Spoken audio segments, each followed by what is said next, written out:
बोलो जयकारा बोल मेरे श्री गुरु महाराज की जय। सभी गुरुमुख प्रेमियों से सप्रेम जय सच्चिदानंद। काम, क्रोध, लोभ, मोह, अहंकार ये चैन है दुखों की। एक एक जो शब्द है, ये एक एक जो विकार है, काम, क्रोध, मोह, लोभ, अहंकार, किसी भी विकार को ले ले, जैसे कि मोह को सामने रखते हैं, मोह पर अगर अपना ध्यान केंद्रित करते हैं, मोह के बारे में विचार करते हैं कि कितना दुखदाई है, कितना दुखों का विस्तार करने वाला है, दुखों के अंदर दुखों की गर्त में ले जाने वाला है इस जीव को। अगर हम मोह के दलदल में फंस जाएं तो फिर कभी इससे छूटने का उपाय ही नहीं कर पाएंगे। जैसे कि हम अपने किसी मित्र के घर, किसी रिश्तेदार के घर चले गए, वहाँ रहे, 1 दिन 2 दिन 4 दिन वहाँ पर रहने के बाद वहाँ से निकलना तो पड़ेगा ही। वहाँ से निकल लिए, सामान समेट कर, जो सामान साथ में लाए थे, कुछ तो वहाँ खर्च करने का था, कुछ वहाँ पर छोड़ने का था और कुछ वहाँ से लेने का भी था। जैसे लेन देन चलता है, कुछ हम ले जाते हैं, वो दे दिया करते हैं, कुछ हमें वहाँ से मिलता है। चलो वो अपनी जगह ठीक है, कुछ ना भी दें वहाँ पर, कुछ वहाँ से ना भी लें। लेकिन अगर हमें घर जाके पता लगे कि हम कोई अपनी वस्तु, कोई अपना ज़रूरी सामान वहाँ पर छोड़ आए हैं, तो हम भली भांति ये समझ सकते हैं कि फिर हमें वहाँ वापस जाना पड़ेगा, जाना ही पड़ेगा वो सामान लेने के लिए। उनसे फिर दोबारा मिलना पड़ेगा, फिर वहाँ पर समय खर्च करना पड़ेगा, समय नष्ट करना पड़ेगा कि बेकार में अगर वो सामान वहाँ पर ना छोड़ा होता तो फिर जाना नहीं पड़ता, फिर परेशान ना होना पड़ता, और फिर वहाँ आने जाने में जो भी परेशानी होती, उसका जो परेशानी हुई, उस परेशानी का सामना न करना पड़ता। ये एक उदाहरण को समझें कि जिसने पूरी जिंदगी में अपने शरीर से प्रेम किया, इस संसार में रहकर, ये शरीर हमें यहीं से मिला,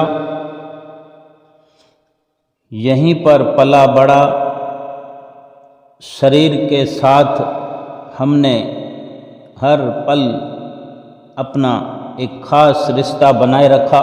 शरीर की उदर पूर्ति में हम जीवन भर लगे रहे, शरीर की चिंता में, शरीर के अच्छे और बुरे के लिए सोचते रहे। लेकिन ये शरीर यहीं पर मिला और फिर यहीं पर छूट भी गया। जो हम आए थे दुनिया में, तो शरीर बेशक यहीं माता के सहयोग से मिला, माता के गर्भ से जन्म हुआ। यानी जीवात्मा यहाँ आया और अंत में जीवात्मा ही लौट कर गया। अब इसमें हैरान कर देने वाली बात यह है कि जिस नाशवान शरीर से प्रेम किया, मोह किया, उस शरीर को पाकर के जो संस्कार बनाए,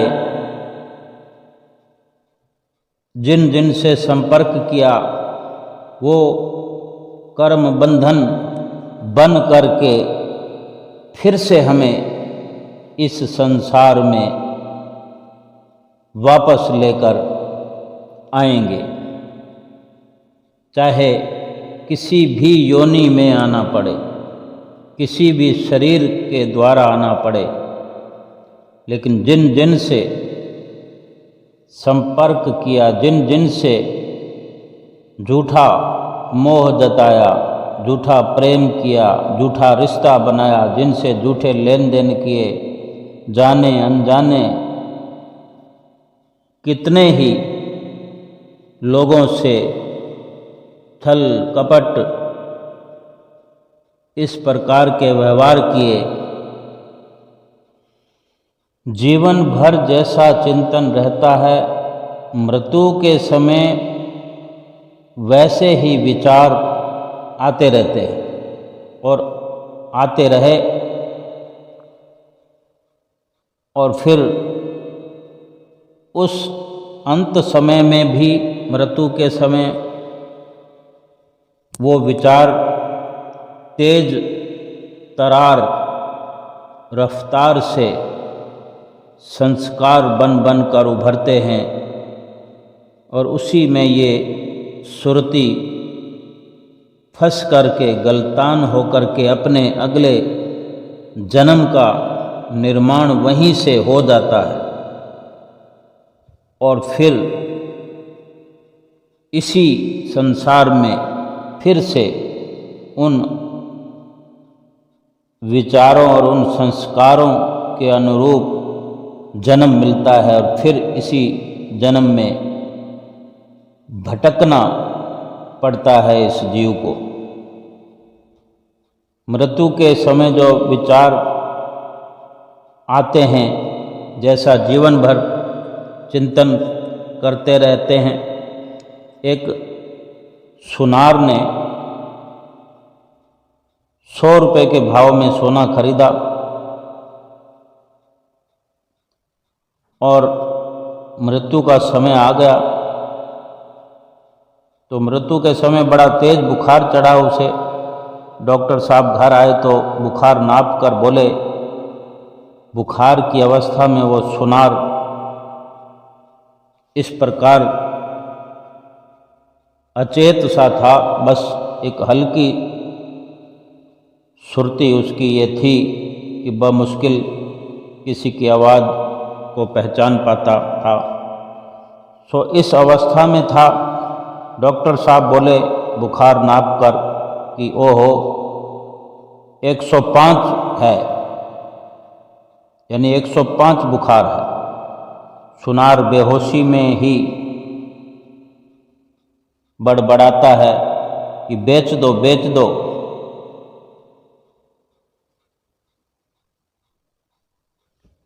यानी वो अपनी सुरती को उसी सोने में और उसके भाव में लगाए हुए है। उसको ये ध्यान है कि मैंने 100 में खरीदा है, न जाने वो कितना चिंतन करता रहा कि कब भाव बढ़ेगा। तो अब वो बुखार की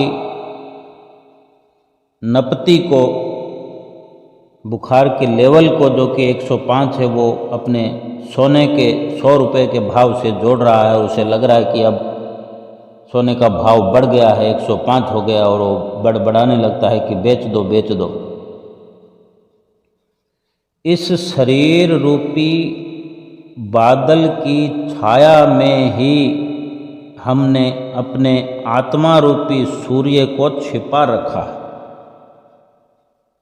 इस शरीर से हम चाहते तो इसके उलट मालिक की भजन बंदगी करके भी जीव आत्मा के बारे में हर वक्त सोच सकते थे। जीवात्मा की रिहाई के लिए, जो कि चिरकाल से बंधन में है, कैद में है, गुलामी में है, उसके बारे में भगवान का चिंतन करके इस जीवात्मा को बंधन से बंधन मुक्त कर सकते थे, आज़ादी दिला सकते थे और अंत समय भी कुछ स्वरूप और होता। लेकिन ऐसा हुआ नहीं। इस शरीर के रहते हुए हमने जो हमारी जीवात्मा रूपी प्रकाश है, इस शरीर के अंदर उसे ढके रखा। जीवात्मा के उजाले को उजागर नहीं होने दिया, कोई जतन नहीं किया। ये शरीर तो सुख रहित है, कहीं से किसी प्रकार से भी शरीर सुख देने वाला नहीं है। इसमें सुख खोजना हमारी बहुत बड़ी गलती है, बहुत बड़ी मूर्खता है। इस क्षण भर में नष्ट होने वाले शरीर पर हमने अपनी श्रद्धा कायम कर दी, इसी में सुख मान करके रात और दिन इस शरीर के बारे में सोचते रहे, शरीर को उजला बनाते रहे, शरीर को पालने पोसने में लगे, शरीर के लिए जतन करते रहे, शरीर को सुंदर बनाने में लगे रहे, जबकि ये शरीर मिट्टी था और मिट्टी की ओर ही मिलने के लिए हर पल ये जाता रहा और मिट्टी में मिल गया। लेकिन इस शरीर के अंदर सुख ढूंढने के कारण, सुख खोजने के कारण इस शरीर को सुख स्वरूप समझकर विषयों में फंसे रहे। इस कारण से इस शरीर में, शरीर के रहते जो मायावी कर्म किए, सकामता वाले कर्म किए, छल कपट किए, झूठे संसार से मोह किया, वो किए हुए कर्म फिर से बंधन में बांधकर इस जीवात्मा को जन्म दर जन्म भटकने के लिए रास्ता बना दिया।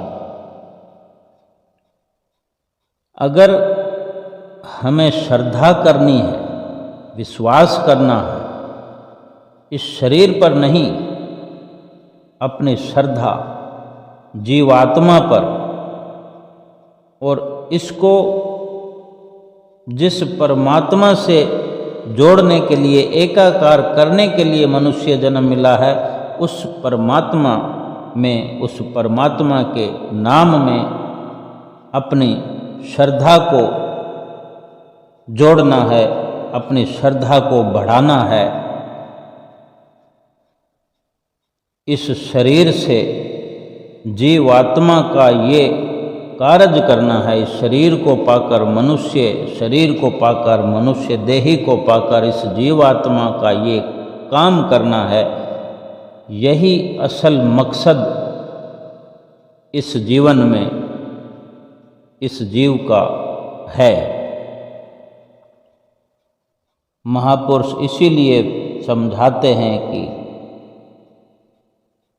इस शरीर को सुख स्वरूप समझकर विषय विकारों में न फंस करके और इसे झूठा समझकर जीवात्मा को सुखी करने में देरी मत करो। इस शरीर के होने का लाभ प्राप्त करना मनुष्य की अक्लमंदी है।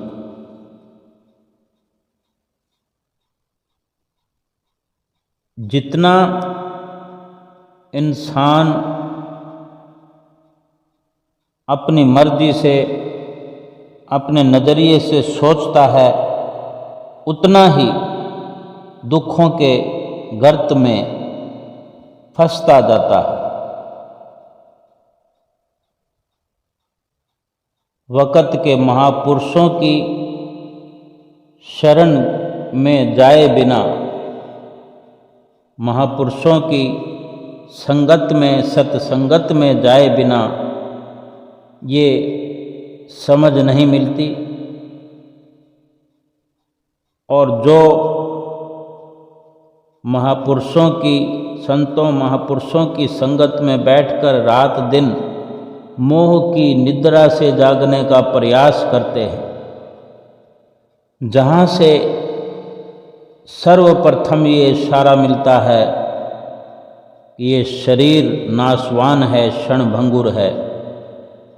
कब ये शरीर हमारे हाथों से चला जाए कुछ पता नहीं। और जिस वस्तु का कुछ पता नहीं है उसका भरोसा करना, उस पर विश्वास करना और उसी के लिए यत्न करना, उसी के भरोसे इस दुनिया में रहना कितनी मूर्खता है। और इसके उलट ये जीवात्मा अजर अमर अविनाशी है और ये झूठे क्षणभंगुर शरीरों में एक नहीं कितने ही 84 लाख योनियों में ये जीवात्मा भटक भटक कर दुखों को प्राप्त हुआ इस मनुष्य जीवन में आया है कि मनुष्य जीवन में वो कार्य किया जा सकता है कि फिर ये जीवात्मा किसी भी शरीर को पाकर दुखों को नहीं उठाएगा, दुखों को प्राप्त नहीं करेगा। और अगर ये मनुष्य जीवन भी यूं ही बेकार में गवा दिया, जिसका भरोसा नहीं है कि ये कितने समय तक रहने वाला है। महापुरुष फरमाते हैं, लाल दास उठ भजन कर, आलस ऊंग निवार, रक्ष बेगाना कारज अपना, दिन सु लेत संवार। संत लालदास जी अपनी मधुर वाणी में आगाह करते हैं कि लालदास उठ भजन कर। क्या कर? भजन कर। उठ भजन कर यानी क्या इंसान सो रहा है? उनके इस प्रकार के संदेश के मायने हैं कि हम खुली आँखों से उठे हुए तो हैं, शरीर के नज़रिए से चल फिर भी रहे, काम भी कर रहे हैं, हमारी आँखें खुली हुई हैं, हाथ पांव से हम काम कर रहे हैं, लेकिन वो जो इशारा है उनका वो यही है कि हम मोह की निद्रा में सोए हुए हैं। खुली आँखें होने पर भी मोह की नींद में हम सोए हुए हैं। उस नींद से जगाने का प्रयास करते हैं और कहते हैं कि उठ भजन कर। जो कार्य कर रहे हैं वो केवल शरीर के निमित्त है, संसार के निमित्त है। जीवात्मा का जो कार्य है वो करने के लिए आगाह करते हैं कि उठ भजन कर। जीवात्मा को 84 लाख योनियों की कैद से अगर छुड़वाना है तो भजन करना पड़ेगा, संतों महापुरुषों की संगत सोहबत में जाना पड़ेगा, रहना पड़ेगा। उठ भजन कर, आलस ऊंघ निवार। कि सारा दिन 24 घंटे हम लगे रहते हैं, वो केवल शरीर के निमित्त लगे रहते हैं। अगर भगवान का भजन करना पड़े तो आलस हो जाता है, ऊँघने लगते हैं, नींद आने लगती है, नींद सताने लगती है, थकावट हो जाती है, ऊब जाते हैं, ऊब आने लगती है। इसीलिए महापुरुष फरमाते हैं कि उठ और जाग, आलस ऊंघ निवार, आलस को परे कर, ऊंघने को छोड़कर सतर्क हो जा। रछ बेगाना कारज अपना जिनसू लेत समार। रछ यानी औजार, रछ बेगाना, ये जो मनुष्य है इसको एक औजार कहा है, ये बेगाना है, ये शरीर बेगाना है। अगर अपना होता तो बे नष्ट नहीं होता, ये हमारे साथ जाता, ये शरीर साथ देता हमारा, इस जीवात्मा का शरीर साथ देता, लेकिन ऐसा नहीं है, इसीलिए इसे बेगाना कहा। और ये संसार भी बेगाना है। संसार अगर अपना होता, ये घर अपना होता, तो इस घर को छोड़कर ना इस शरीर को जाना पड़ता, ना संसार को छोड़कर जाना पड़ता। ये शरीर भी छूट जाता है और संसार भी छूट जाता है, और जीवात्मा मरता नहीं, जीवात्मा अजर अमर है। रछ बेगाना कारज अपना, ये शरीर तो बेगाना है, संसार भी बेगाना है, लेकिन काम अपना है। जीव आत्मा को परमात्मा से जो मिलाने का कार्य है, यही तो अपना काम है। इसके लिए कितना 24 घंटे के अंदर हम समय लगाते हैं, कितनी होशियारी दिखाते हैं, कितनी सतर्कता दिखाते हैं, ये हम स्वयं जानते हैं। और सांसारिक कार्यों के लिए, शरीर के कार्यों के लिए, घर परिवार के कार्यों के लिए कितनी उत्सुकता दिखाते हैं। कहीं से भी कोई समाचार आ जाए, खुशी का, गम का, रात को 2 बजे भी उठ खड़े होते हैं और चल पड़ते हैं। कहीं से बुलावा आ जाए कि फलां व्यक्ति, फलां रिश्तेदार चला गया, सर्वप्रथम जो भी सवारी, जो भी रिश्ते की अहमियत के अनुसार उसी वक़्त प्रोग्राम बन जाता है कि इतने बजे रवाना होता है। ना नींद की परवाह है, ना आराम की परवाह है, ना खर्च की परवाह है। पैसा ना भी हो तो उधारे लेकर वो कार्य करने पड़ते हैं। ये कैसी उत्सुकता है, ये कैसी अपनीयत है, अपनापन कैसा है। जबकि जब अपना शरीर जो हम मानते हैं, ये शरीर भी बेगाना कहा गया है, फिर जो इस शरीर के जो संबंध हैं, रिश्ते हैं, वो अपने कैसे हो सकते? जब अपना स्वयं का शरीर साथ नहीं जाता, यहीं पर जलकर भस्म हो जाता है। एक पल ऐसा आता है, एक समय ऐसा आता है जब शरीर पड़ा हुआ होता है, ना हाथ हिलता है, ना पाँव हिलता है, ना आँख खुलती है, ना कुछ बोलता है, ना सुनता है, ना उठ सकता है, ना बैठ सकता है। तो कोई और था,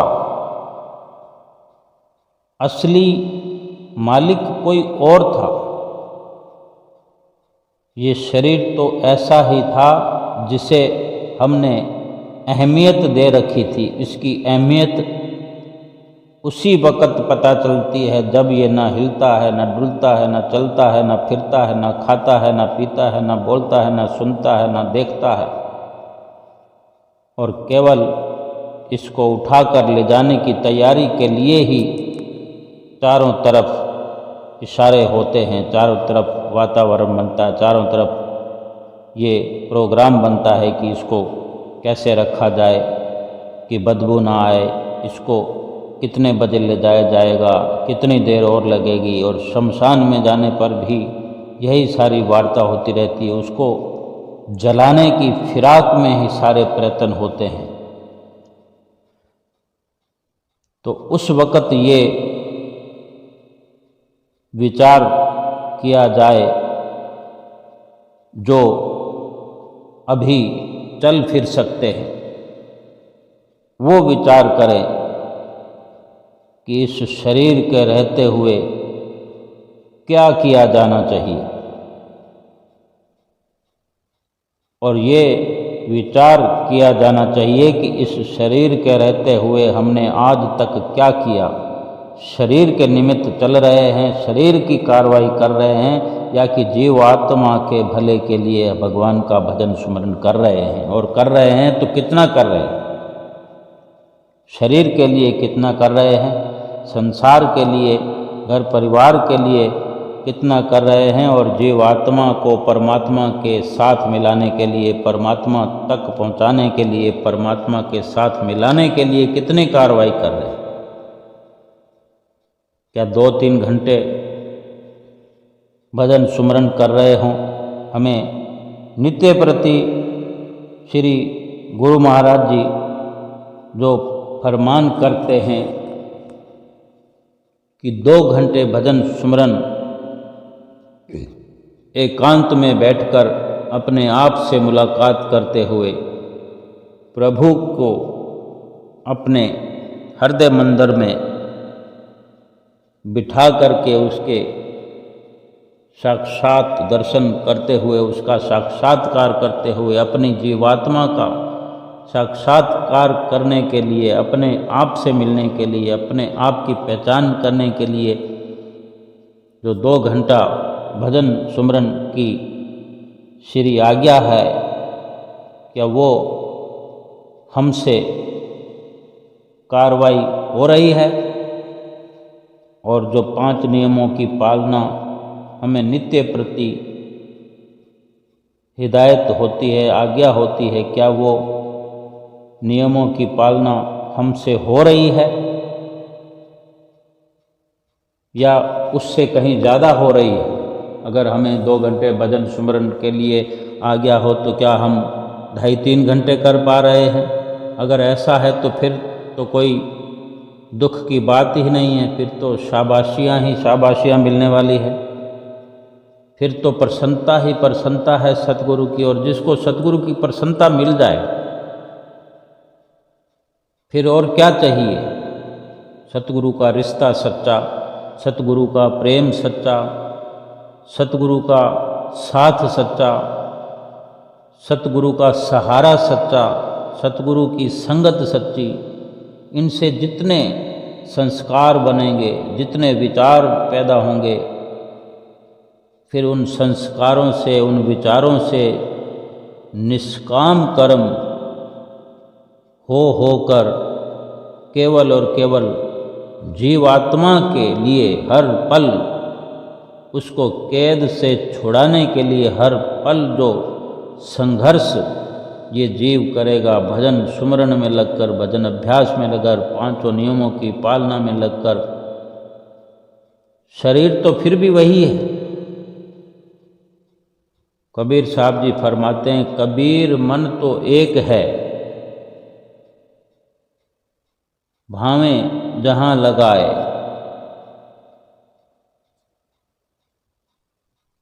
कबीर मन तो एक ही है,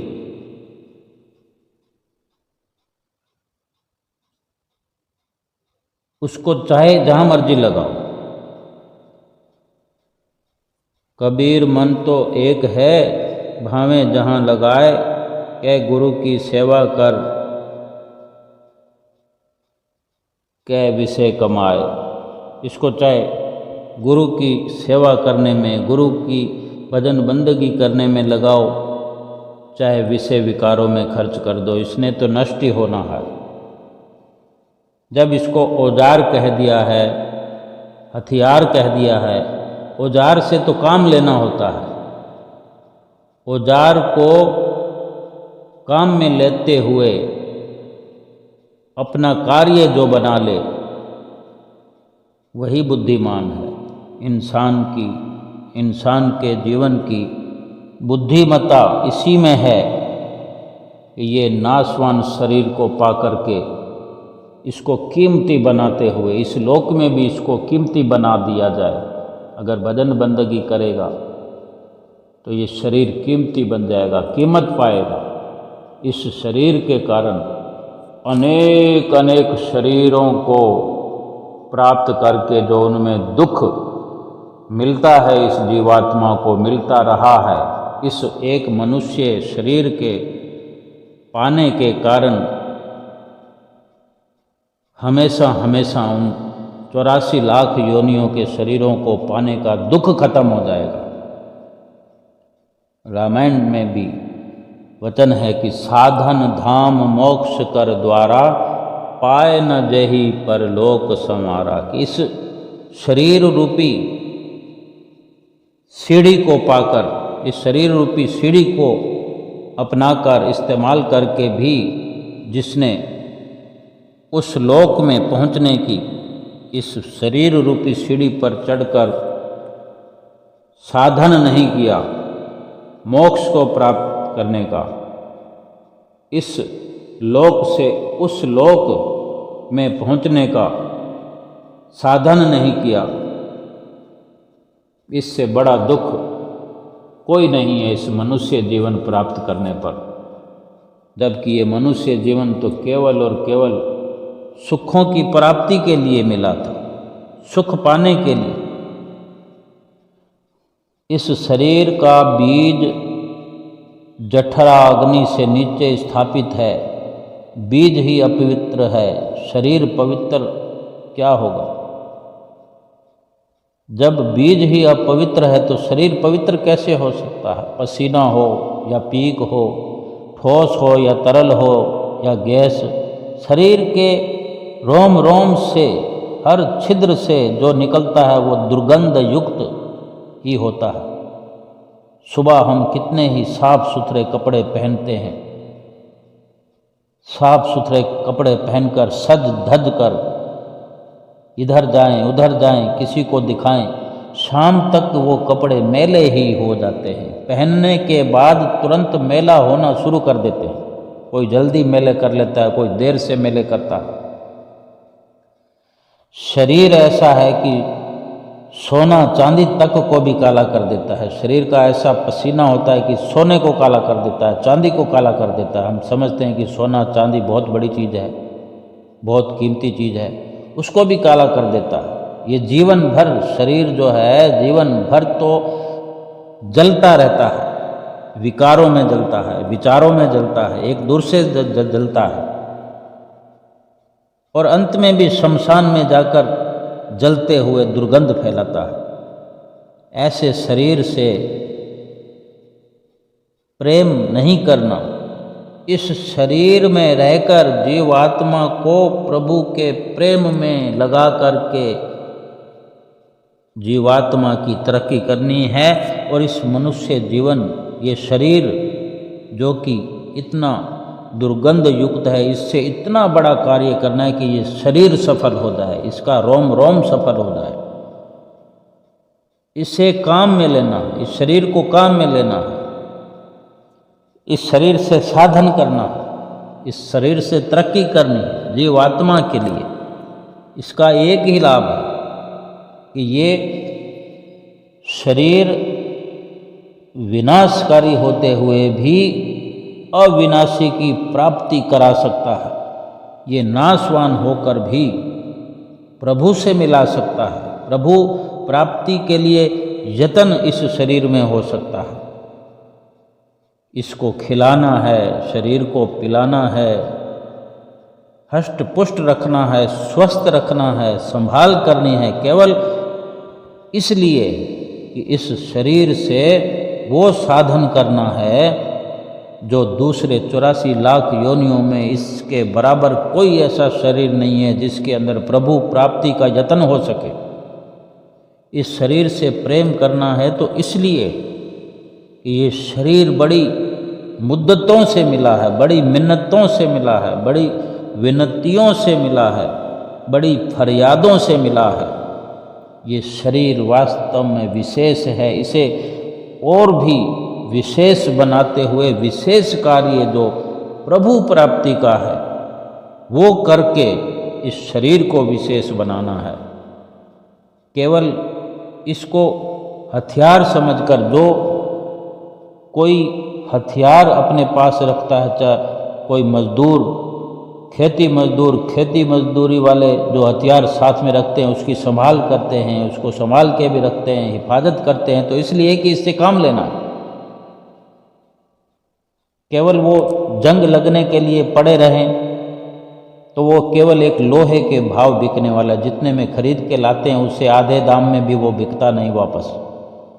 अगर उससे काम लिया जाए, काम लेते रहें तो वो कितने ही हजारों लाखों गुना उस औजार के कारण, उस हथियार के कारण कमाई हो जाती है। 1000 गुना कमाई करके देता है, लाख गुना कमाई करके देता है। यही साधन है, यही साधन करना होता है हथियार से। महापुरुषों ने इस शरीर को भी साधन बताया है। इससे सदा सदा के लिए छुटकारा पाना है मनुष्य जीवन से। मनुष्य शरीर इतना कीमती है, फिर भी इसको छोड़ना ही छोड़ना है। नहीं छोड़ेंगे तो भी छूटेगा।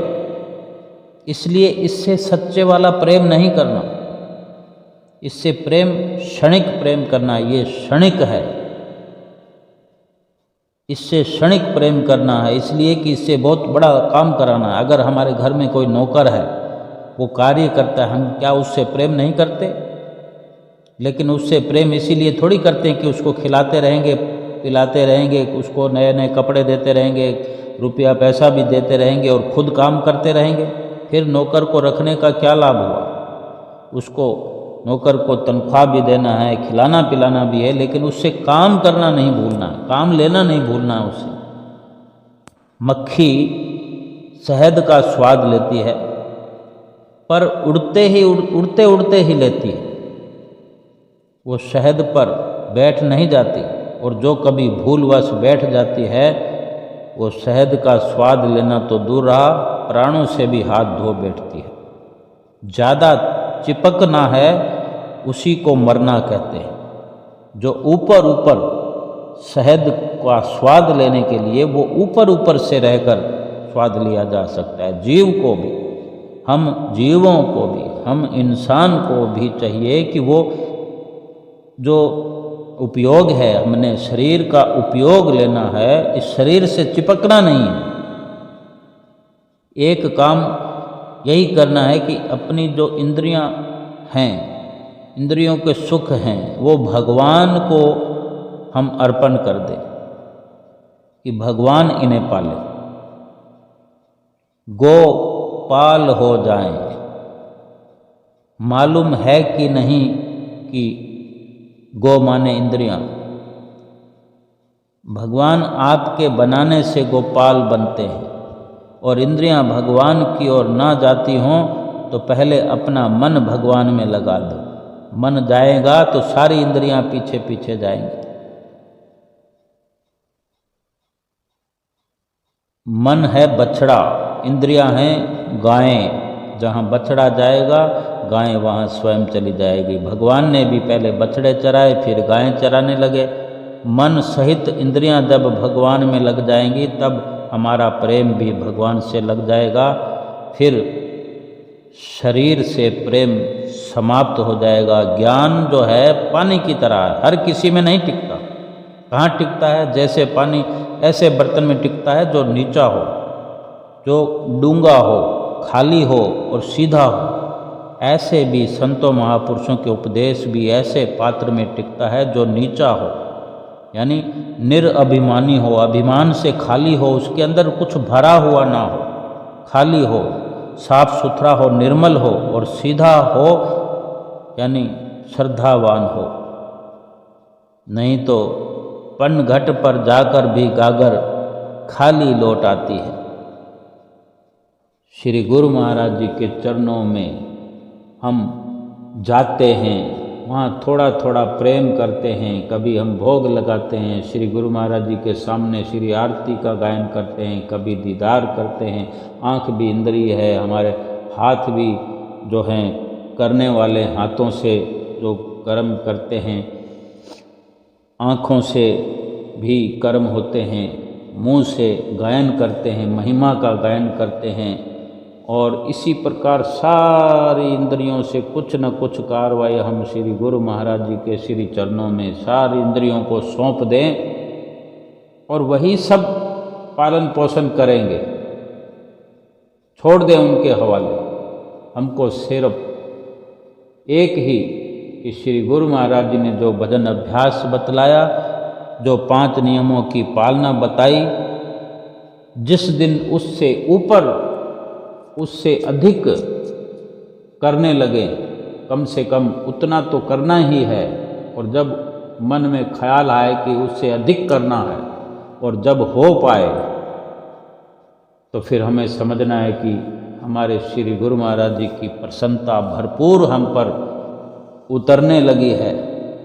उतरते उतरते हमें अपने चरणों के संग श्री गुरु महाराज जी मिला करके हमारे जीव आत्मा को अपने साथ मिलाते हुए इस परलोक से ले जाकर अपने निज घर में वास दिलाएंगे और 84 लाख योनियों से हमारे सब प्रकार से दुख दर्द हमेशा के लिए मिटा देंगे।